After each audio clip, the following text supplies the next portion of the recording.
Ya están aquí los maxi abogados, Federico Anaya y David Peña. ¿Cómo están? Buenos días, bienvenidos.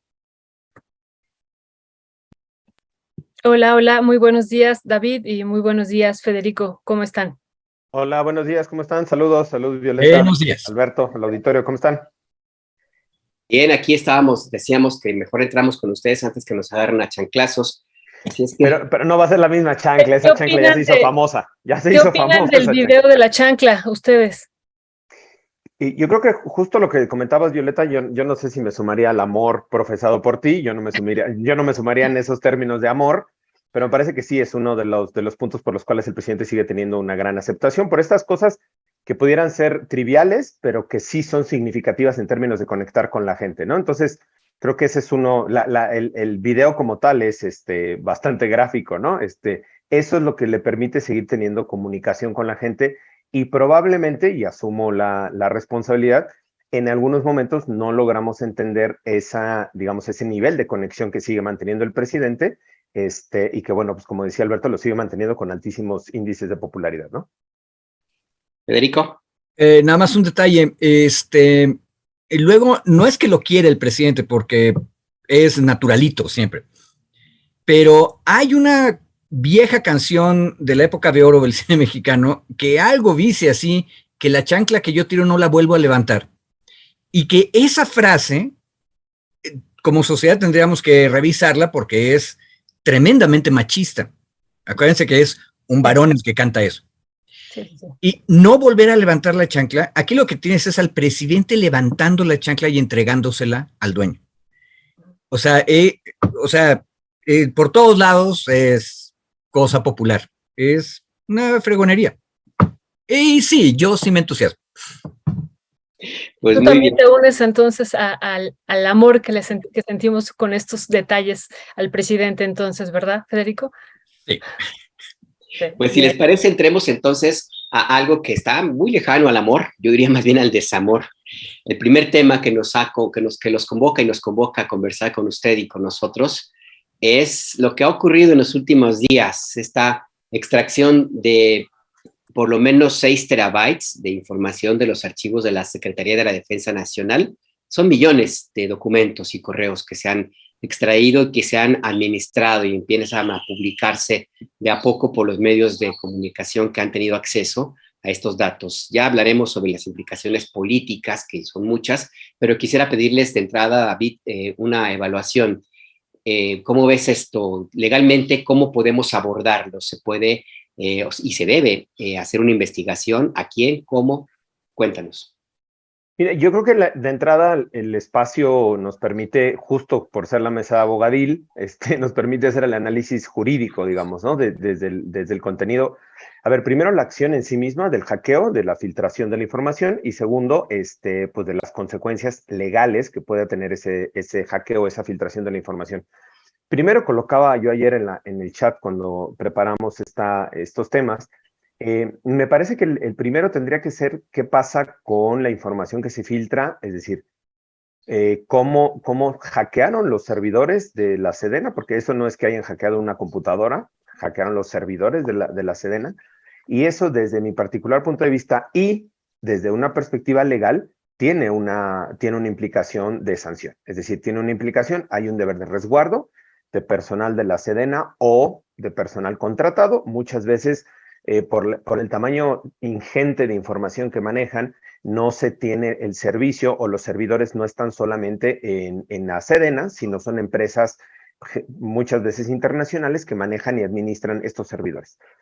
Se tiene que hacer esa investigación, si hubo un protocolo de resguardo, si se violentó realmente, es decir, hay una diferencia entre violar la protección de la información y la otra es que alguien o alguienes hayan sacado esa información y la hayan filtrado. Es decir, hay dos responsabilidades diferenciadas.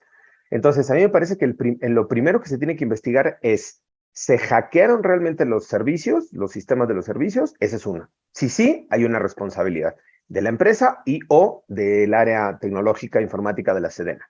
No se hackearon y se robaron la información y se la pasaron a alguien, entonces esa es otra responsabilidad también. Recordemos casos, por ejemplo, en Estados Unidos, ahora de Manning, el caso de Manning, que ahora es Chelsea, el caso de Manning, que él saca información de los servidores y la entrega posteriormente para hacer la información dentro del esquema de Wikileaks. Hay una parte que hackea el sistema como tal de Wikileaks para sacar toda esta información, y hay otra parte que Manning les entrega para hacer la difusión de la información. Ahí hay dos responsabilidades diferenciadas, y pongo el ejemplo, digo, justo me parece importante. Julian Assange, con su equipo de trabajo, con su equipo de investigadores, logran hackear información, y hay otra parte que obtiene información un militar, Manning, y se la entrega después para que la información se pueda difundir. Ahí hay dos modalidades. Por eso aquí me parece importante centrar primero la discusión en eso. El presidente dijo, no se va a iniciar una investigación. A mí se me parece grave en términos de que el presidente primero determine si hay un delito o no, porque eso le corresponde a la Fiscalía General de la República, ¿no? Hacer la investigación de los delitos. Y dos, aunque bueno, ya sabemos que la Fiscalía, si no le avisa, no se entera. Y dos, porque a mí sí me parece muy grave la información que ha salido, y yo con esto termino esta primera parte, la información que ha salido, digamos, es información interesante, es información de interés público, pero hasta donde se ve no es información de seguridad nacional que comprometa la seguridad nacional. ¿Esa información puede estar contenida en esos mails y no ha salido pública? Sí. ¿Puede no estar contenida en los mails? También. Pero muy probablemente si fue un hackeo de intervención, se puede tener también acceso a información de seguridad nacional. Entonces, a mí me parece que no es menor el hecho de que se esté dando esta difusión en términos de la filtración o del hackeo, y sí amerita una investigación para saber si falló el protocolo de seguridad, falló la empresa, o alguien adentro de la Sedena está, digamos, traicionando la secrecía de la información, porque eso compromete, más allá de los datos que se han sacado y que se investigan a no sé qué grupo, y si tal grupo está relacionado políticamente con otro o delincuencialmente, sí tiene información de ese carácter. Perdón, se estaba perdiendo al último el sonido, ¿verdad? Pero creo que ya está bien. ¿Ya concluiste, David? Pero que yo perdí un poquito el sonido. Sí, ya. Sí, es que mi internet aquí me falló un poquito. Gracias, David. Yo lo perdí, dije, seré yo, porque, bueno, pero muchas gracias, David. Federico, varias preguntas a partir de lo que dice, muy interesante, David. ¿Tú qué piensas? ¿Cuál es tu valoración? ¿Fue un hackeo? ¿Alguien dejó abierto la posibilidad para que se hackeara? ¿Qué decir incluso de esto de la Auditoría Superior de la Federación, que ya había hecho la observación de que estaba vulnerable la información que tenía la Sedena, y bueno, parece que no se corrigió y que se dejó así? Entonces esa sería una primera pregunta. Y una segunda pregunta que tiene que ver con esto que se ha estado discutiendo aquí en este espacio de Momentum y en otros, en torno a si estamos hablando de una acción de inteligencia por parte de la Sedena o una situación de espionaje, y en particular me refiero a esta parte del espionaje porque una buena parte de los documentos, bueno, que hemos revisado, tiene que ver con los movimientos sociales, ¿no? Con el seguimiento puntual. Uno de ellos, ¿no? Que David y creo que tú también mucho, Federico, ha dado seguimiento, lo de Kenny Hernández, por ejemplo, está ahí, pero también el seguimiento al conjunto de las normales, al multi en Oaxaca, a muchos movimientos que se les han estado dando seguimiento, y que, bueno, pareciera ahí no tanto en una situación de inteligencia, es decir, siguiendo a los cárteles del narcotráfico, sino a estos movimientos que, pues desde esta perspectiva, pareciera una amenaza para el Estado mexicano. ¿Qué decir, Federico? A ver, empiezo por lo primero que comentabas. Sabemos que Auditoría Superior de la Federación, que es una instancia legislativa que revisa a todo el gobierno federal, había descubierto que eran vulnerables en Sedena. Lo dijeron, y aquí hay varias opciones. Una, no le hicieron caso y los hackearon. Otra, le hicieron caso, estaban cambiando el sistema y los hackearon mientras lo hacían, lo cual significa que no tomaron precaución.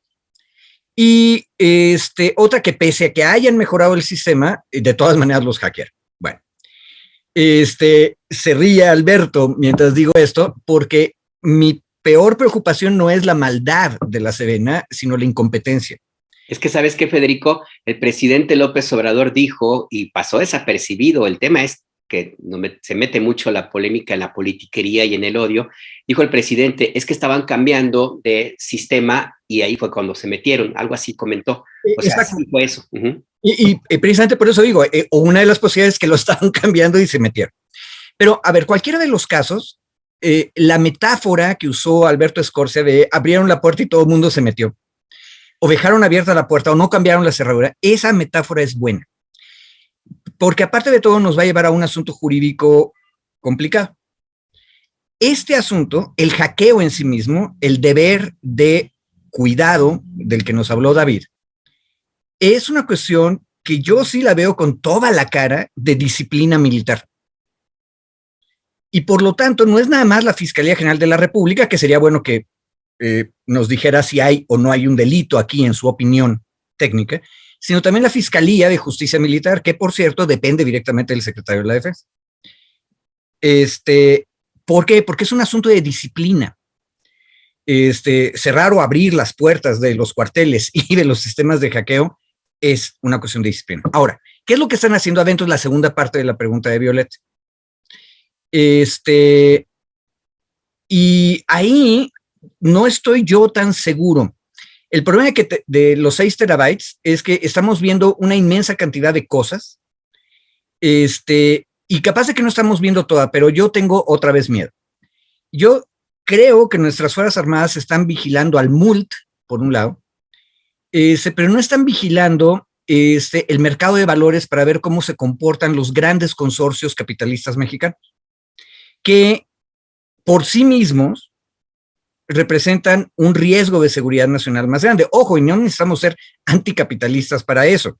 O sea, a nadie le conviene, por ejemplo, que alguno de nuestros grandes consorcios se quede sin una sucesión clara. O sea, nadie se ha preocupado ahora que se murió el señor Baileres, porque hay otro Baileres que lo sustituyó y no hubo pleito. Pero si hubiera habido pleito, que es a lo que voy, es una cosa de interés público, porque si Peñoles se rompe, o se vuelve vulnerable para que una empresa extranjera lo colonice, eso afecta la seguridad y los intereses nacionales. ¿Sí? Ahora, yo siempre he dicho, ¿para qué queremos información acerca de movimientos campesinos tremendamente pequeños y tremendamente poco efectivos en términos de política nacional y a veces hasta regional? Cuando los verdaderos dueños del poder mexicanos no están siendo vigilados. O sea, si vamos a vigilar a alguien, no deberíamos estar vigilando a esos que nos están diciendo que están vigilando. Ahora, la siguiente pregunta es, Violeta, ¿por qué tienen que vigilar a alguien? Bueno, yo lo he argumentado durante los últimos meses. Desde los años 40 le dedicamos a nuestras Fuerzas Armadas a reforzar a las autoridades civiles en todo, tanto en cuestiones políticas, especialmente en los 40s y 50s, como en cuestiones de seguridad pública hoy en día. Y ahí regreso a la cuestión jurídica. En el momento en que tú pones a los militares que tienen su propia disciplina y su propia fiscalía y su fuero a hacer cosas en las cuales se implican civiles, incluso como observados, porque civiles son los del MULT y serían la familia Baileres, que siempre esperamos que tengan en orden sus testamentos, por lo que acabo de decir. Son civiles y por lo tanto en el momento en que el aparato militar los vigila siguiendo una orden para reforzar a las autoridades civiles, en ese momento ya no es cuestión de disciplina, es cuestión general y por lo tanto la jurisdicción pasa a la Fiscalía General de la República. Si se fijan, esta es la concreción, lo concreto específico de este debate acerca de militarización o policialización sobre fuero civil y fuero militar. Y si no estamos pendientes, no vamos a terminar de entender. Y nada más una última cosa, a mí lo que sí me sigue espantando es que los reportes de supuesta inteligencia que tenemos son realmente chafas. O sea, una cosa que estuvo circulando acerca de los peligros del neozapatismo en Chiapas, la verdad, ceviche, es que hay tesis de maestría muchísimo más interesantes en la UNACH en términos de inteligencia, o sea, de información relevante, y aparte es información pública, que todo el mundo debería estarla revisando, y yo hubiera esperado encontrar algo de eso en una tarjeta que un oficial militar está mandándole a su superioridad. Pero no, lo que encontramos es chisme, información muy superficial. A ver, perdón que les quite la palabra, sabes que ni me gusta. ¿Sí me escucho? Es que me parece que muy tengo bien. Conexión inestable. Ok. Te escuchas muy bien. A ver, yo creo que en el tema del contenido, justo coloca Federico, es el siguiente tema. Yo lo vi en la parte del... o sea, hicimos el análisis en la parte legal de responsabilidad. ¿Qué pasó? Insisto, y Federico coincide, sí se tiene que investigar qué pasó, ¿no? Si fue en el cambio, si fue no, o sea, ¿qué pasó ahí? Me parece que no se puede quedar así. Uno, y dos, en el tema del contenido, a ver, de lo que se está filtrando, y por eso yo ponía la duda entre si fue hackeo, o alguien sacó cierta información que eventualmente tenga una intencionalidad para darla a conocer. Por eso yo decía, hay que tener mucho cuidado, porque una cosa, y por la referencia con Assange, es se publica todo, incluyendo cosas de guerra, ¿no? De secretos de Estado, todo se publica prácticamente, ¿no? Y aquí, pues, ojalá que no haya información, y no lo estoy esperando, no lo anhelo, ojalá que no haya información de seguridad nacional que comprometa la seguridad del Estado, pero la información que ha estado saliendo, la información que ha estado difundiendo en medios de comunicación, ahí coincido con Federico, ha sido información poco relevante en términos de la capacidad de inteligencia y de manejo de control territorial que tiene la Marina y el Ejército. O sea, que el fiscal de Morelos tenga relaciones con el narco, pues ya el fiscal salió hoy en un noticiario a desmentirlo, pero, o sea, lo han señalado N cantidad de informes, Estados Unidos, investigaciones, o sea, no es algo, ¿cómo decirlo? No es algo que nos sorprenda, ¿no? Que hay grupos opositores al AIFA, que se oponen y que pueden sabotear el AIFA, pues sí, no sé qué tanto de información sea. Ayer veía ahora, por mi querido Federico, que es allá tiene sus corazones en San Luis, una lista de campesinos investigados, de líderes campesinos de la CIOAC, o sea, del 95, 90 y por ahí, ¿no? 97, que están siendo seguidos, digamos, como por parte de inteligencia del Estado mexicano, o por parte de la inteligencia, no del Estado, sino de Marina y del Ejército. Y o sea, es decir, es relevante en realidad, sí es de información pública, sí es de interés público, sí, rebasado el tema, rebasado la discusión, digamos, ¿no? Me parece que sí es importante saberlo, punto. Es realmente, esa es la capacidad de inteligencia que tiene Sedena y Marina, a mí en dos frentes, y hoy vengo muy dualista. Uno, me preocuparía que solo fuera eso, ¿no? Me preocuparía que solo fuera ese nivel de inteligencia de Marina y del Ejército, en verdad, me preocuparía. Y dos, si no es eso la única capacidad, me preocuparía entonces cuál es la intencionalidad solo de estar sacando cierta información. Y no hablo de los medios. Entiendo que varios de los medios han hecho declaraciones públicas de decir, no vamos a sacar cierta información que sea comprometedora o que desde nuestro análisis editorial pueda resultar comprometedora. Entiendo que si hacen esa aclaración, hay cierta información dentro de los 6 terabytes que pueda ser comprometedora en términos de seguridad, ¿no? Entiendo, y eso es una apreciación mía a partir de la manifestación que han hecho algunos medios de comunicación. Pero lo otro es, en este manejo de información, si no es intencional, digamos, a ver, un poco pensando si no es la intención, o sea, no hay una intencionalidad y ahí te interrumpo, ¿sí? David, porque efectivamente tienes toda la razón. A ver, la superficialidad, me decía este fin de semana un buen amigo, politólogo, nos indica probablemente la filtración. Porque, por ejemplo... Y no el hackeo, ¿no? Y no el hackeo. El fiscal de Morelos ya todo el mundo sabíamos y decíamos y venían y se iban rumores. Incluso, perdón, hubo hasta juicio de procedencia en la Cámara de Diputados, ¿de acuerdo? En contra del fiscal, o sea... Exacto, entonces una cosa pública. Yo hubiera esperado, digo, si ya nos van a hackear, pues que nos hackeen bien y ojalá la información sea interesante y nos ilustre.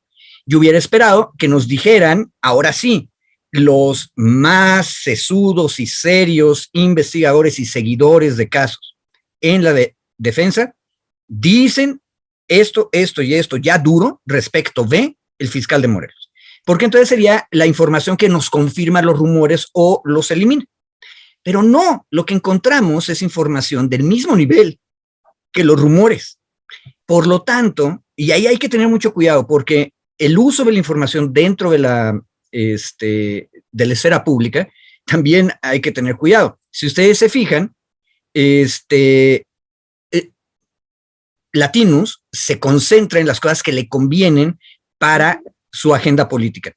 Y entonces, los militares, que no debemos confiar nunca en ellos, nos dicen los opositores a cualquier tipo de militarización, de pronto se vuelven la fuente dura para decir, está demostrado que hay una liga con el narco, cuando el informe está en el mismo nivel de superficialidad que los rumores. Y eso, me decía mi amigo politólogo, es una señal de que estamos ante una filtración, es decir, el aparato de seguimiento y de inteligencia de la defensa se utiliza para filtrar cosas y fregar a personas específicas. Y eso es agenda política, eso es grilla y eso no se vale. Y eso es delito, revelación de secretos, me parece va a ser, pero David nos puede decir, a nivel civil federal, y es una indisciplina gigantesca en términos de disciplina militar. A ver, perdón, adelante Violeta, si quieres tú, adelante. Perdón, Alberto, una interrupción de la interrupción que interrumpió David hace rato. Perdón, sí, en esto que decía ahorita Federico, Alberto, y a ver ustedes qué opinan. Me parece que sí hay documentos que no son superficiales, que son de gran profundidad, que hace más allá del seguimiento puntual que hacen a los movimientos sociales, que a mí sí me parecen de gran gravedad por cómo están incluso redactados, por todo lo que se dice, pero bueno, comparto una parte con lo que ustedes señalan, pero hay otra parte de inteligencia, por ejemplo, aquí en la Ciudad de México, en el norte, en San Luis Potosí, en varios estados de la República Mexicana, de los grupos de la delincuencia organizada detalladísimo, así, brutal. Y aquí una pregunta es, bueno, ¿esto es superficial o no? Y otra cuestión es, ¿por qué no actúan? ¿No? Si ya tienen una radiografía en verdad es brutal, la información que hay en torno a la Ciudad de México es brutal, y uno diría, bueno, y si ya tienen toda esa información tan detallada, que en verdad nada me parece superficial, ¿por qué no hacen algo? Igual, la información que tienen de otros estados, ¿por qué no actúan? ¿No? Y entonces, bueno, eso lo pongo también aquí a la consideración. Perdón, Alberto, era nada más una interrupción de la interrupción. Yo creo que contesto la interrupción que nos hizo la interrupción anterior. Si me permites, mi querido Alberto. Falta tú de interrumpir, mi querido Alberto. En la que sigue te toca interrumpir. A ver, yo creo que me sumo a lo que dice Violeta. A ver, me parece, ¿por qué nosotros dijimos en términos del análisis de la información, que era esta segunda parte del comentario, era qué va a pasar con esa información? Sí, se está haciendo información pública, se conocen los medios de comunicación. ¿Qué está haciendo el gobierno con esa información previamente a la filtración o al hackeo o a la difusión, digamos, ¿no? De esta información. Uno, ¿qué estaba haciendo antes? ¿Qué va a hacer ahora que se está sabiendo esa información? Y tercero, Violeta, yo ahí sí me sumaría el tema, por ejemplo, de los análisis delictivos, de lo que yo he podido ver de los 6 terabytes, en verdad no hay nada o muy poco que no se conozca en términos de la realpolitik, de los análisis delictivos que se tienen, por ejemplo, en varios de estos estados. O sea, la información que ha salido, cómo operan, con quién se relacionan, cuál es su ámbito de territorialidad, cuál es su ámbito de competencia, cuál es su capacidad de fuerza, cuál es su capacidad, honestamente, o sea, me parece que no hay mucha otra información tan fuerte, digamos, ¿no? Sí puede haber otra información novedosa, creo que sí puede haber información, pero en términos de seguridad realmente nacional, y ahí yo centro qué tipo de esa información que pueda ser dura, sobre qué estado se está conociendo o sobre qué estado se abrió esta información o se hackeó esta información. O sea, me parece que hay que hacer este análisis. Claro que desde el análisis periodístico te metes a los 6 terabytes al metabuscador que ellos mismos pusieron en su canal de la búsqueda, y te pones ahí a ponerle los criterios y palabras y lo que te va saltando y lo que te va botando para irlo, digamos, para irlo analizando la información, ¿no?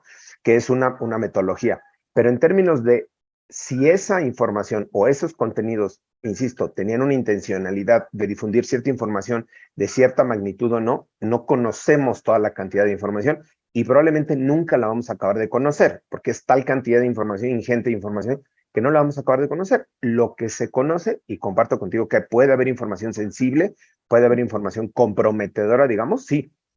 Ahora, ¿esa información tiene una intencionalidad, sí o no? Es la primera pregunta. Y la segunda, ¿qué se había hecho con esa información o qué se está haciendo? Porque me parecería preocupante, y ya termino la interrupción porque fue muy larga, me parecería preocupante que si se tiene información de cómo operan los grupos de delincuencia en el norte de la Ciudad de México, con relación con el centro y la Unión y no sé quién, y se tenga la información de hace 3 o 4 años o 7 años, y se siga permitiendo la operación de los cárteles, la operación de estos grupos, pues a pesar de que se tiene toda esa información. Termino la interrupción, disculpen ustedes. No te preocupes, mi querido David.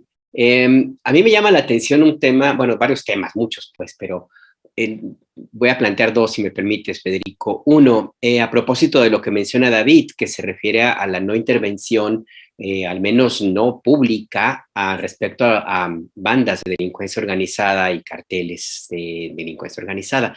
Pero yo iría un poco más allá. Si se sabe que había hay políticos vinculados a delincuencia organizada, ¿por qué se les ha permitido que sigan entonces en operación? ¿Cuál es la lectura en términos de la no participación o no decisión de las Fuerzas Armadas para impedir que personajes de esta naturaleza pues tengan cargos públicos que van a causar un daño tremendo, no solamente a sus estados donde participan o comunidades, municipios, sino el resto de... A ver, Alberto. Sí, y la segunda pregunta, si me lo permites de una vez, y para David. A ver, los periodistas y activistas que de una u otra forma divulguemos y consultemos estos documentos que tienen un origen irregular, eventualmente si hubiera una pesquisa, ¿estaríamos sujetos a algún juicio político? ¿También cometemos algún delito? Punto. A ver, yo hago un comentario sobre lo primero, Alberto. Es bien interesante cómo lo fraseaste, que aparte me parece que fue un error, porque tú eres muy consecuente en esa materia. Tú dices, con toda esta información que tienen, ¿por qué no han hecho, o por lo menos así se entendió, y entonces aclaremos, ¿por qué no han hecho algo las Fuerzas Armadas? Y la respuesta es bien sencilla, porque las Fuerzas Armadas no tienen que hacer nada. Y eso también tiene que ver con lo que decía Violeta. Por donde la queramos ver, incluso si decidimos ya con claridad que las Fuerzas Armadas se deben dedicar a reforzar la seguridad pública, constitucionalmente, que es una decisión que estamos tomando en ese momento, las Fuerzas Armadas no son las que toman la decisión, generan información y esa es una parte de la información. Quienes van a tomar decisiones con esos datos son instancias distintas que en el actual plan de seguridad son las mesas de seguridad y que en el caso de la Ciudad de México, por cierto, tienen un doble, o sea, porque la Ciudad de México tiene desde el año 2000 mesas de seguridad territoriales. Entonces, esos espacios son los que tienen que tomar la decisión. Y ahí están, en mayoría, sentados civiles. Entonces, las Fuerzas Armadas no tienen que hacer nada. Pero, dicho eso, a mí lo que me preocupa es que las Fuerzas Armadas le agregan información y teóricamente inteligencia, ojo, la inteligencia es información sistematizada, a estas mesas donde se van a tomar decisiones. Esa es su función. Y, por cierto, Luis de la Calle, en otro programa, se quejaba mucho de que se desmanteló el CISEN y el Sistema de Inteligencia Civil. Yo digo que qué bueno que lo desmantelamos porque era horrible. Pero entonces nada más nos queda el militar. Bueno, viendo los productos de inteligencia que nos dan, me espanta y tal vez tenga razón en estar preocupado el señor de la Calle. Porque estaríamos en la calle textualmente. Pero el asunto es ellos son proveedores de información, no son los que toman decisiones. Quien tiene que tomar decisiones son los civiles, lo cual, por cierto, nos va a llevar al otro tema, que es un gobernador civil, el de Zacatecas, está discutiendo el asunto de seguridad pública que le corresponde. Por cierto. Es que la evaluación, perdón, tal vez no me expliqué bien. El tema era básicamente entonces, ¿cuál es el papel de las Fuerzas Armadas si a pesar de que hacen señalamientos de esa naturaleza tan graves, se mantiene a los funcionarios en su cargo? Es decir, ¿Cuál es entonces realmente? ¿No estaremos sobredimensionando la presencia políticamente hablando de las Fuerzas Armadas? Puesto que sí, no tienen que hacer nada, pero el tema es que tampoco les hacen caso Ojo, a señalamientos. pero en el escenario de la filtración, la cosa es peor, porque hay una posibilidad extra, Alberto, que lo que dijeron los informes de las Fuerzas Armadas no es real, que las Fuerzas Armadas nos están presentando un informe para joderse a un político civil. Y esa es otra posible respuesta. ¿Por qué no hicieron nada? Pues no hicieron nada porque no era cierto. Pero entonces lo que nos estamos enterando es de la grilla que están haciendo los agentes de inteligencia militares dentro del aparato de gobierno civil. Que eso sería igual de preocupante, que ahora ya estén en la grilla política, ¿sí? Una cosa, yo creo que nunca han dejado de ser, pero ya. Pero David, ¿qué onda? ¿Qué onda con los civiles? Esa es una pregunta esencial de Alberto. Ya me la tiraron a mí. A ver, yo creo que, o sea, me parece que el análisis de la información, igual, como dice Federico y atinadamente define, la inteligencia es el procesamiento, análisis lógico, sistematizado de cierta información. Cuando esa información ya se procesa y se analiza, sí implica un cierto nivel de corroboración de la información. Y creo que hasta en alguna medida de los informes que se han publicado, de lo que hemos visto, hay cierta información que no sé si no haya sido corroborada, es pregunta, o si está solo a manera de, ni siquiera es indicio, a manera de Vox Populi, a manera de información pública, y que el ejército sistematiza un poco y lo presenta en un informe. Eso me hace pensar, por ejemplo, en casos de investigaciones que nosotros llevamos de procesamiento criminal, pedimos análisis de inteligencia de las fiscalías. Y entonces la fiscalía lo que hace es se mete a Facebook, se mete al blog del narco, se mete a, ¿no? Y entonces saca una de fuentes abiertas, entrevista a 2 personas y se avienta todo un chisme. Y entonces así y presenta y dice, pues a partir de testimonios y de información, no sé cuál, nos dicen que la célula criminal funciona, ¡prum! Y presentan un diagrama. Esa información no necesariamente está corroborada ni confirmada, en el caso de las inteligencias de la fiscalía, por eso ponía yo el ejemplo. ¿Podemos estar ante este tipo de análisis de inteligencia en la Sedena? Sí, conociendo la Sedena cómo ha funcionado desde hace 100 años, me parece que tiene mayores capacidades, muchas más grandes capacidades de análisis de información y de inteligencia. Insisto, yo no estoy defendiendo al ejército ni diciendo, ay, qué bueno el ejército, ni que haga otras labores, como dice Federico. Yo digo que se dedique a la DN3 y a hacer las fronteras y punto. Para mí ahí está bien.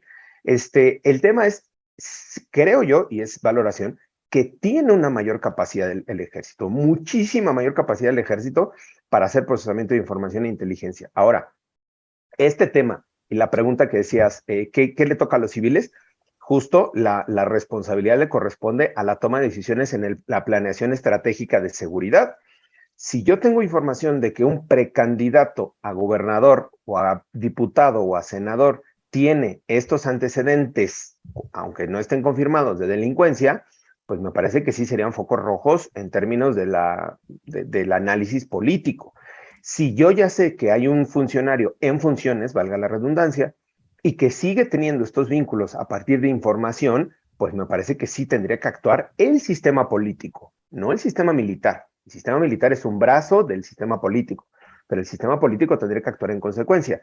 No hemos visto, cuando menos, aquí cierta actuación, y yo ponía el caso de Morelos justo interesante, porque ahí sí se iniciaron procedimientos, tanto de investigación al interior de los fiscales de la Fiscalía de Morelos, como contra el fiscal estatal. Entonces, es decir, ahí hubo, cuando menos en ese caso concreto, una reacción por parte del sistema político de iniciar un procedimiento en la Cámara de Diputados Federal para retirar el fuero al gobernador, al fiscal general, a partir de cierta información que se tuvo y que se procesó por la Fiscalía General de la República y se solicitó el desafuero a la Cámara de Diputados. Es decir, ahí sí hubo una reacción del ámbito civil o del ámbito político frente a este caso en concreto. Por eso yo comentaba este caso, porque es del que ha habido, digamos, un poco más de información. Y finalmente la pregunta, Alberto, que decías, porque ya me acusan en el chat que hablo mucho, la pregunta que decías, Alberto, la responsabilidad de los periodistas, a mí me parece que no hay ninguna responsabilidad en términos ni penales ni civiles. Es información que está ahora ya en una fuente abierta, al partir de que está en Internet, no está, es una fuente abierta, y esa información ustedes no tienen la obligación de corroborar la veracidad. Hay un principio en libertad de expresión que se llama un deber de tener cierta análisis desde ustedes para poder ver si esta información es cierta o no, pero no les corresponde a ustedes la veracidad de la información, solo hacer este análisis y en consecuencia publicarlo. Violeta está pidiendo la palabra, perdón. Sí, perdón, pero aquí esto que tú estás diciendo y que, bueno, ahorita tú lo puedes complementar, Federico, también, y que esa pregunta a mí se me hacía muy pertinente de Alberto. ¿Qué tanto los medios de comunicación cometen una falta o los académicos al difundir esta información y hasta dónde? Por ejemplo, algo que yo he estado viendo en estos archivos es algo que ya sabemos, ¿no? Que digo, desde Carlos Montemayor, cuando se mete a estudiar y hace esta novela, los archivos de la policía y de otros espacios de la UNAM, y que lo relata muy bien en esta novela, donde, pues, insisto, hace una radiografía de todo el espionaje que se da en la UNAM. Pero bueno, acá también hay carpetas enteras de espionaje en la UNAM. Y a mí lo que me llama la atención mucho es el detalle, el nivel de detalle. Por ejemplo, digo, no voy a abundar aquí porque hasta que me digan que no hay ninguna responsabilidad, pero de decir dónde vive cada uno de los líderes de ahí, que estudió, sus vínculos, su teléfono, o sea, se meten con ya información pues personal, ¿no? Entonces, ¿hasta dónde sí se puede decir esto, hasta dónde no? Pero una radiografía, no les estoy hablando de uno, sino de cientos, ¿no? De cientos y por varios años de líderes ahí de la UNAM. Entonces, pues, ¿hasta dónde sí y hasta dónde no se puede sacar? Igual que las normales, pero la UNAM es una radiografía ultra detallada. A ver, la respuesta la tiene Violeta, pero no se atrevió a decírnosla porque no quiere imponerse. A ver, se llama responsabilidad ética de la academia y de los periodistas. ¿Cuál es el castigo en caso de que un académico haga mal uso de esta información que ya está en fuente abierta? Su propio prestigio, ¿sí? Entonces, en el futuro, el académico va a ser acusado de dejarse llevar por chismes o de haber hecho el juego a una grilla política o, ojo, y aquí es lo más grave, y aquí sí puede haber una violación a la ley, de haber puesto en peligro, pudiendo evitarlo, a otra persona privada. Entonces, por ejemplo, si ya tenemos en fuente abierta el teléfono particular de una persona, no solamente es un deber ético, también es un deber legal no difundirla, porque aunque yo me haya hecho en fuente abierta de ese dato personal, sí tenemos leyes que dicen que ese dato personal es sensible y tenemos que cuidarlo. Entonces, creo que podríamos incluso alegar que el reportero académico que tiene ese dato que vino de fuente abierta, el teléfono, es la dirección, debe tratarlo de acuerdo con las reglas de la ley de datos personales. Ahí sí. Y si no lo hace, comete una falta. Ahora, el problema es que no es exactamente una falta penal. El INAI, que es un paquidermo gigantesco, pero no viejo, se va a tardar como 20 años en llegar a ti y te va a regañar y va a ser solamente una sanción administrativa, lo cual es muy poco en mi opinión. Tú puedes poner en riesgo a las personas con eso.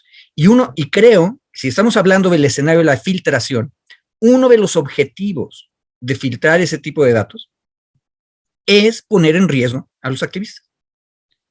Porque entonces ya nadie es culpable de quién le dijo a quién cuál era el teléfono y entonces lo van a molestar el resto de su vida o le van a ir a hacer o un escrache, que es algo todavía legítimo, o un atentado. Entonces ahí hay que tener cuidado. Es principio ético, ese ya lo sabían los académicos, pero acordarse, cuando te tropiezas con datos personales sensibles, mejor asúmete como si fueras un sujeto obligado de la ley y cuídalos, protégelos. De acuerdo. Gracias, Federico. Si les parece, entonces, pasemos al siguiente tema. Hay mucho que discutir sobre este asunto de los Sedena Leaks o lo que sea, pero también tenemos otro que me parece a mí muy puntual y leíamos en el chat que tenemos para preparar esta conversación, varias implicaciones y argumentos y contraargumentos que yo, lo primero que dije, bueno, a ver, compártanos lo que ustedes ya se compartieron entre ustedes en este chat. ¿Cómo ves, David? El gobernador de Zacatecas recibe a Ken Salazar, el embajador de Estados Unidos en México, se toman fotos, sonríen, se comen ahí un buen rico menudo, etcétera, pero dentro de todo, como bien decía, apuntaba Violeta, pues llegó Ken Salazar acompañado de representantes de la DEA, del FBI y quién sabe quién más que no ubicamos públicamente.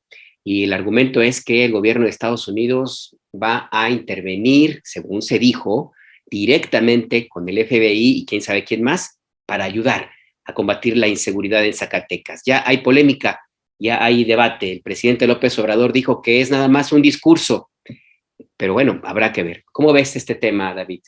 Mira, yo les decía justo que el presidente hoy en la mañanera nos quemó nuestra mesa, nos quemó la nota de la mesa, pues porque justo el debate que teníamos ayer, en donde estábamos viendo este tema del...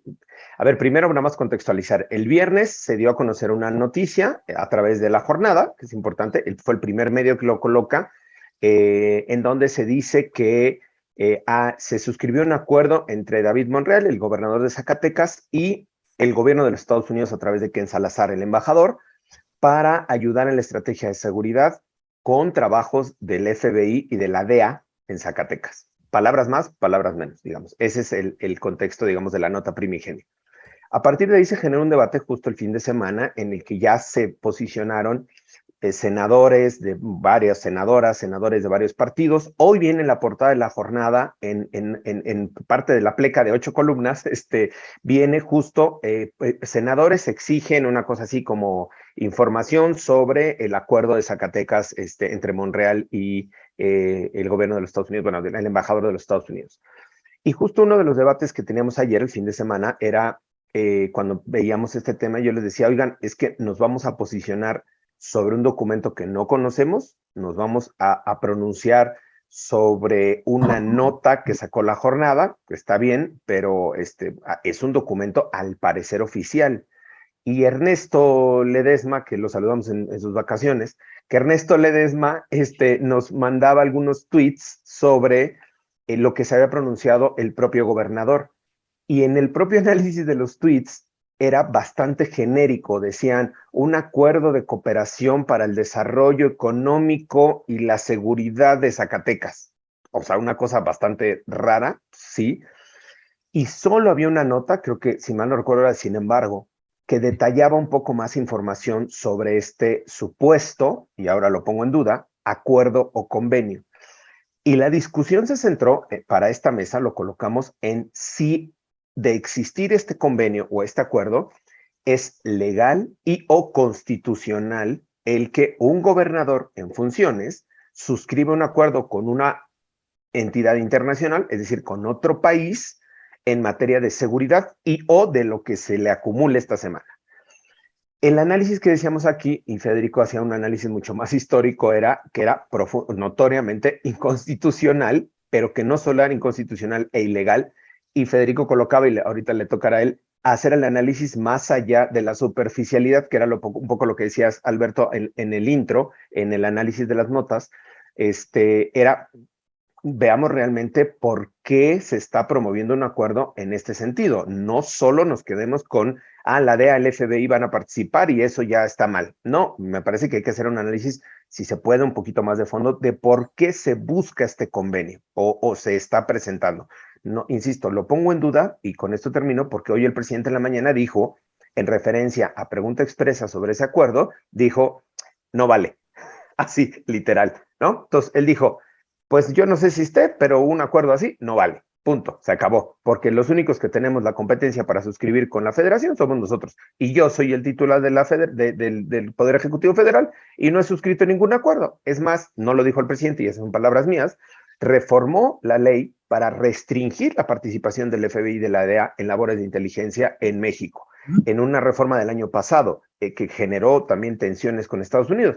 Entonces me parecería un poco un contrasentido que mientras se promueve a nivel legal, federal, limitar la actuación de estas agencias, un gobernador se salte las trancas y diga, pues a mí me vale y yo sí los quiero traer y yo los quiero aquí.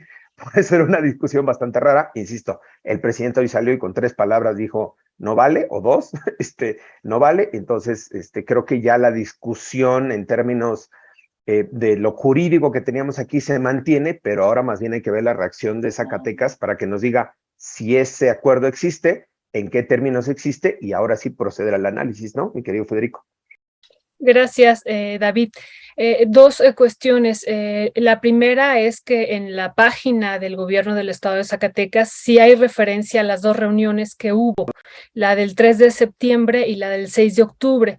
Y bueno, se habla en ambas de la inversión, se habla de la seguridad, y en la segunda reunión del 6 de octubre se habla de las acciones que llevaron a cabo, y una de ellas es la reunión con los empresarios mineros, ¿no? Con el sector minero, que eso me parece que es muy, muy importante. No son ya especulaciones, es un documento oficial del gobierno del estado de Zacatecas. Ahorita incluso lo podemos compartir. Entonces, ¿qué decir al respecto, Federico? Porque tú ya incluso mencionabas no solamente de la riqueza minera, sino de otras características que ahorita tú nos vas a compartir que hay en el estado de Zacatecas. Pero a mí me parece muy, muy sintomático que la primera reunión en este segundo encuentro sea con los mineros. O sea, aquí hay estos intereses pues que Estados Unidos sabe que hay ahí en Zacatecas. Eso por un lado. Y por otro lado, esto que en la mañana, si podemos abundar del artículo 89, ¿no? Las facultades y obligaciones del presidente, esta fracción 10ª de dirigir la política exterior, ¿no? Y celebrar los tratados internacionales como una materia exclusiva de él, ya nos dirás tú ahorita. Y este otro artículo 117, ¿no? Los estados no pueden en ningún caso, y la fracción primera, celebrar alianzas, tratados o coalición con otro estado ni con las potencias extranjeras. Entonces, bueno, que nos pudieran ambos abundar, pero bueno, ahorita le toca a Federico al respecto. Bueno, a ver, está muy interesante la última cita. Los estados no podrán celebrar tratados con potencia extranjera. La palabreja potencia es otra vez del siglo XIX, o sea, pónganla en su mismo clasificador de castillos. A mí me gusta mucho que tengamos palabras viejitas en la Constitución, pero hagámonos cargo. En el siglo XIX los estados no tenían mucha manera de relacionarse con el extranjero. Zacatecas, que aparte está adentro de la República, no tiene costas, menos. Pero estados que sí tienen o tenían desde entonces manera de hablar directo con Cuba, como por ejemplo Yucatán o Veracruz, tenían una política exterior. Y precisamente la prohibición de hacer tratados de alianza es para esos estados. O sea, es muy preocupante, por ejemplo, que Tamaulipas ande en arreglos con Texas. Pero, por cierto, para aterrizar en nuestra época, el gobierno de Tamaulipas hizo un acuerdo con el gobierno de Texas para entrenar a su fuerza policial, los GOPES, hace poquito, hace menos de 6 años. ¿Sí? Y no tengo ejemplos, pero desde hace 20 o 30 años, Sonora y Arizona tienen una serie de acuerdos que aseguran el traslado de personas y mercancías entre los dos estados a través de una frontera internacional. Y a veces son buenas cosas porque aseguran, por ejemplo, que los Odampápago, que son un pueblo que vive en los dos territorios, puedan moverse en nuestros dos territorios. Entonces, ojo, y Zacatecas no es el único que tiene cosas interesantes. Hace como 20 años hubo un gran escándalo sobre bioseguridad y biopiratería en Chiapas, que en mi opinión era un poco un escándalo. Ahí no voy a estar con Violeta, pero la acusación a Ecosur era que había hecho un convenio con la Universidad de Georgia que permitía a los investigadores estadounidenses registrar el conocimiento ancestral sobre medicina y uso de materiales biológicos propios del estado de Chiapas. Ahora, todo eso que acabo de decir, compañeros, y se me olvidaba, aunque ustedes no lo crean, Zacatecas tiene un reactor nuclear. En la Autónoma de Zacatecas es un reactor experimental para fines académicos que está regulado por los convenios internacionales. Entonces, la pregunta es, ¿tienen o no tienen nuestros estados funciones de relaciones exteriores? Sí, sí tienen. Y por eso la facultad del presidente es dirigir la política exterior. La palabreja significa algo. Significa que tú tienes 32 gobernadoras y gobernadores que pueden hacer contacto con los extranjeros y ponerse de acuerdo, pero ahí tiene que haber una regla y va el leguleyo. hay una ley de tratados. De hecho, hay dos. Una para tratados en general y otra para tratados en materia económica. Pero la más interesante es la general. Y lo que hace es distinguir entre tratados y convenciones diplomáticas. Esas son las que solo el presidente de la República, con intervención del Senado, puede celebrar. O sea, son los grandes acuerdos. Pero la ley menciona otra cosa que en el fondo es una clasificación creada por la ley, que se llama acuerdos interinstitucionales, que tú puedes tener de un lado una dependencia, o sea, una secretaría, olvídate de un gobierno de Estado, una dependencia o un organismo descentralizado. Ojo, esto va a proteger a la UNAM, que es un organismo descentralizado del Estado.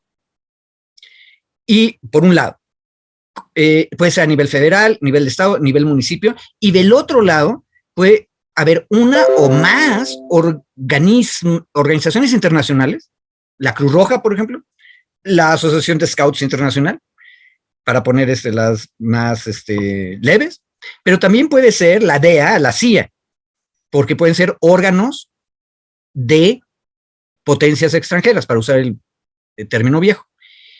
En otras palabras, la ley de tratados previene que esto sea posible. Ahora, la pregunta es, ¿quién organiza eso? La Cancillería. Cuando estuve en el Instituto Politécnico Nacional, una cosa que me pareció fascinante es cómo el Politécnico hacía sus contactos con las instituciones extranjeras, preparaba todo el asunto y en algún momento del procesamiento no solamente lo revisaba el abogado general del Politécnico, sino que se enviaba a la Cancillería para que ellos vigilaran que no estuviéramos poniendo en peligro nada, porque ellos son los que dirigen la política exterior, ¿sí? Ahora, ¿qué tanto vigilaba la Secretaría de Relaciones Exteriores? Eso es una cosa que hay que evaluar. Yo creo que son tantas las cosas en las que está metida que poco es lo que discute. Ya quiero ver a la Cancillería revisando si Mexicali y Caléxico, aunque ustedes no lo crean, así se llaman las dos ciudades hermanas, hicieron un convenio para coordinar los semáforos entre las dos ciudades, ¿sí? Eso es uno de esos acuerdos interinstitucionales entre municipio y municipio. ¿Qué tanto los vigila la Cancillería? Yo tengo la impresión de que es relativamente poco. Pero entonces, ¿qué significa? Que, y ojo, ¿se fijan que nada más hablé de las cosas ya firmadas? ¿O que se van a firmar? ¿Qué pasa cuando un gobernador está interesado en lo que nos declaró el de Zacatecas? Hablar en general acerca de la economía y la seguridad. Es un acto de relaciones internacionales traer al embajador de los Estados Unidos, ¿verdad? ¿No debería haberle avisado a la Cancillería? Yo creo que sí, pero creo que no está bien regulado. Ahora, la respuesta bien sencilla a nivel político es la que dio el presidente. Eso no existe porque primero, todavía no firma nada, y segundo, el que firma soy yo. Ya le contestará Zacatecas. Esto que queremos hacer no entra para tratado, entra para acuerdo interinstitucional. Y entonces el presidente les dirá, sí, pero tienes que ir a la Cancillería antes de firmarlo.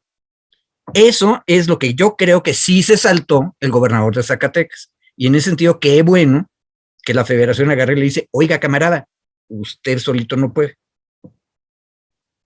Pero ¿será nada más eso? ¿O habrá alguna otra situación ahí que habrá que ver? Pues entramos mucho al terreno de la especulación política, David, pero pues ahí el tema es que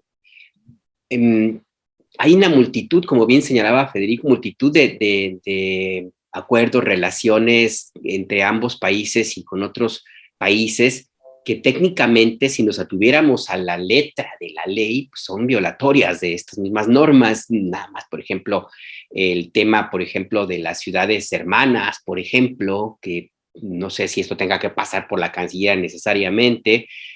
¿Por qué no se puede considerar una situación de soberanía nacional, un acuerdo que se firma en términos de intercambio comercial, por ejemplo, y sí un tema como este del FBI? En fin, hay un montón de situaciones allí que finalmente están dándole vueltas. Para ir cerrando tu evaluación sobre este tema, ¿qué más podríamos añadir, David? Bueno, a sabiendas de que me podías preguntar eso, mi querido Alberto, me di a la tarea de hacer la investigación justo de esa materia, y las excepciones están contenidas sobre los estados fronterizos, pero con aprobación del Ejecutivo.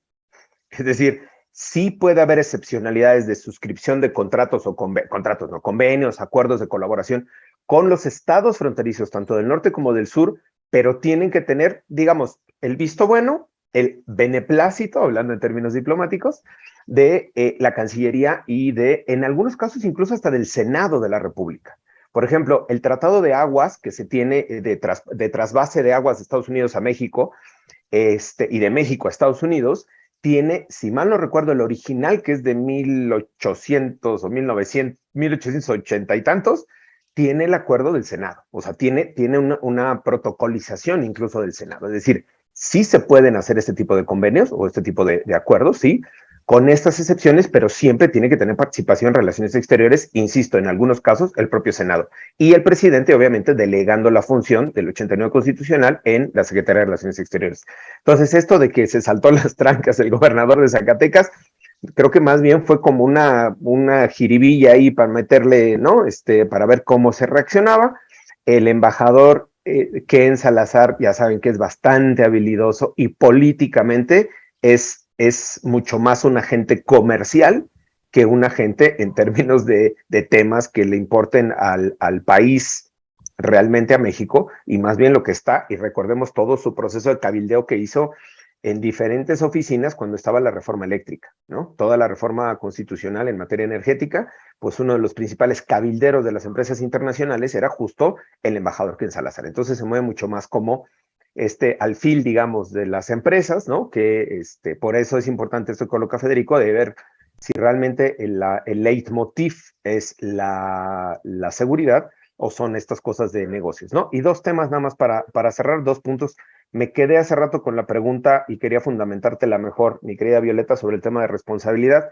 Y me acordé de una tesis de la Corte de un amparo indirecto que llevamos hace muchos años, que fue de la revista Contralínea, y a partir de ahí se han derivado diferentes criterios en materia de libertad de expresión, y solo quería citarlo para efecto de la claridad, y un último comercial. En el amparo indirecto en revisión 2044-2008, y los subsecuentes, el que estoy leyendo ya es del 2013, se ha ido retomando el criterio y establece nada más la diferenciación entre la obligación de la veracidad, de corroborar la veracidad de la información, en el caso de la difusión de información, con una obligación de investigación y de deber de investigación, de comprobación en términos periodísticos. Si me permiten, leo solo el párrafo, no abuso mucho más, nada más para que tenga la claridad, y dice la Corte: la veracidad como límite o exigencia interna del derecho a la información, obtención y difusión. ¿Sí me escuchan? Se había perdido tantito, pero sí te escuchamos. Ok, es que se me desconectó el otro micrófono. Búsqueda, obtención y difusión para ser constitucionalmente protegida, y dice, no puede ser interpretada de modo absoluto. La veracidad no implica que deba tratarse de información verdadera, clara e incontrovertible. Por ello, pues ello desnaturalizaría el ejercicio de los derechos. Lo que la veracidad encierra, hablando en términos informativos para medios de información, medios de comunicación, es simplemente una exigencia de que los reportajes, las entrevistas y las notas periodísticas destinadas a influir en la información de la opinión pública tengan atrás un razonable ejercicio de investigación y comprobación encaminado a determinar si lo que se quiere difundir tiene suficiente asiento en la realidad. Y con eso concluyo la cita de la Corte. Es decir, no solo se publica el mail, ¿no? Sino se publica el mail corroborado con información A, con información B, con información C, y eso da, digamos, cierto cobijo y protección al ejercicio de libertad de expresión. En este caso, insisto que está protegido para todas y para todos ustedes. Y finalmente, yo sé que se les olvidó hacer nuestro comercial, pero también estamos en la Feria del Zócalo, en la Feria del Libro el viernes a las 7:30. Nos hicieron ahí omiso en los comerciales del inicio, pero estamos, Federico y yo, el viernes a las 7:30 en una mesa sobre análisis y crisis en el Poder Judicial, con Jaime Cárdenas y otro invitado por ahí que no ubico, pero están todas y todos cordialmente invitados si nos quieren acompañar por allá, aunque no nos hayan hecho el comercial en momento. ¿Podrían compartirnos su cartel, por favor, para que lo podamos aquí nosotros compartir? Ayudar a la difusión, por favor, compañera.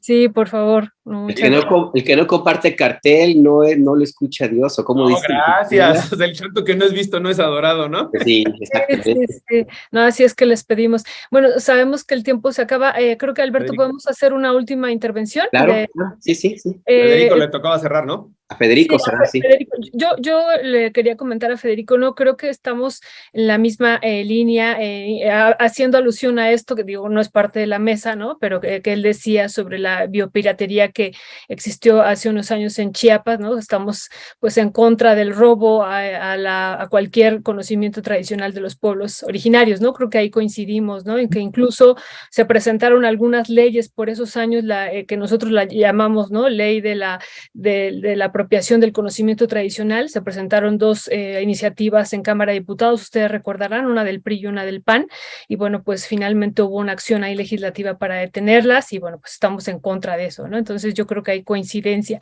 Y lo otro, Federico, sobre el reactor nuclear, bueno, finalmente el reactor nuclear requiere grafito, requiere litio, y bueno, entonces también ahí está vinculado a Zacatecas con una fuerte producción, y bueno, y Sonora, ¿no? Porque Sonora es uno de los principales productores de grafito a nivel mundial y tiene de los yacimientos más ricos, y bueno, el reactor nuclear necesita el grafito, ¿no? Además del litio. Entonces, bueno, esto, y por último, esa que es una pregunta, se ha planteado, ¿no? Incluso hoy se le dijo al presidente si había injerencia, si era una acción injerencista por parte de Estados Unidos en torno a esto que se está llevando a cabo en Zacatecas, pero ¿qué tanto aquí incluso el TEMEC, que ya es muy injerencista, ¿no? Se podría, y que fue parte de la discusión también en esta segunda reunión, pues podría tener mayor injerencia que esta reunión en Zacatecas, ¿no? Pensando en esto que ahora incluso estamos en las consultas de que no se puede, pues, violentar, no se puede afectar las inversiones presentes y futuras de estos países, y en particular de Estados Unidos y de Canadá en este territorio de México. A ver, una respuesta muy sencilla y muy rápida a una cosa gigante. Tenemos que ponernos al día con la palabra injerencista, porque somos un país que arriba del 60% de sus ingresos ya no provienen del petróleo ni de materias primas, sino del comercio internacional y de hecho de exportación de manufacturas. Y esas manufacturas están elaboradas a la mitad del camino. Ya no somos lo que originalmente fuimos, que era un país solo maquilador. Entonces, somos un animal nuevo y grandotote en el contexto internacional, que aparte tenemos 32 estados que cada uno tiene su propia política democráticamente determinada. ¿Me explico? Entonces, tú puedes llegar a tener muchas salidas extrañas que necesitan una coordinación, una dirección general. Por ejemplo, esto no lo he revisado, pero se los dejo como chisme para investigación académica. Cuando teníamos el escándalo internacional de detener la creación del programa nuclear iraní porque Estados Unidos alegaba que tenía funciones militares, Brasil y México se pusieron en el plan de que se valía que tuvieran su programa porque había un tratado internacional que aseguraba que fuera para fines pacíficos. Entonces, si se cumplía eso, no debería haber problema. Y así fue como se resolvió esa crisis. Pero en ese momento, al parecer, ese es el chisme que pongo para que lo verifiquemos y corroboremos haciendo verdadera inteligencia, Washington, alguna de las agencias aprovechó para decir, y cierren el reactor de Zacatecas. ¿Por qué? Los pobres académicos en Zacatecas dijeron, ¿y por qué? Porque era un riesgo, supuestamente, o sea, en un escenario de ultramilitarización de todos los actores, los zacatecanos podían poner un riesgo. Bueno, salvaron su reactor, ahí sigue, lo siguen presumiendo y están muy orgullosos de su trabajo, pero esto te da una idea de la complejidad del asunto y por qué sí necesitamos tener una Cancillería muchísimo más metida, y no nada más para revisar las cláusulas de los convenios. Tendrían que estar metidos en cuando empiezan las pláticas. A veces tú no tienes que llegar a un tratado o convenio interinstitucional firmado. El simple contacto ya implica una serie de relaciones. Y si no, pregunten a los tamaulipecos. Cabeza de Vaca se regresó de Texas con un grupo paramilitar civil encargado de policías estatal. Y vean el desastre que provocó. Entonces, hay que estar pendientes. Pero no no, pueden ser absolutos. Perdón, nada más una aclaración, en el chat me hicieron una aclaración y la asumo. Me refería a Chelsea Manning como él, como hombre, y es ella, a partir de la autodescripción que se hace ella, entonces nada más la aclaración. Agradezco en el chat que me hayan hecho la aclaración, nada más para la corrección. Gracias. Al contrario, gracias a ustedes. La verdad que yo quisiera que siguiéramos conversando sobre este punto, pero pues ya se nos acabó el tiempo. Entonces, pues muchísimas gracias, David, Federico. Ahí les encargamos el cartel para que luego Claro que sí. los excluimos. Nos vemos el viernes en el Zócalo. Para que no haya discriminación, el cartel. Exacto. Te los mandamos. Gracias, compañeros. Saludos, Lutero. Gracias. Abrazos. Hasta luego. Hasta luego.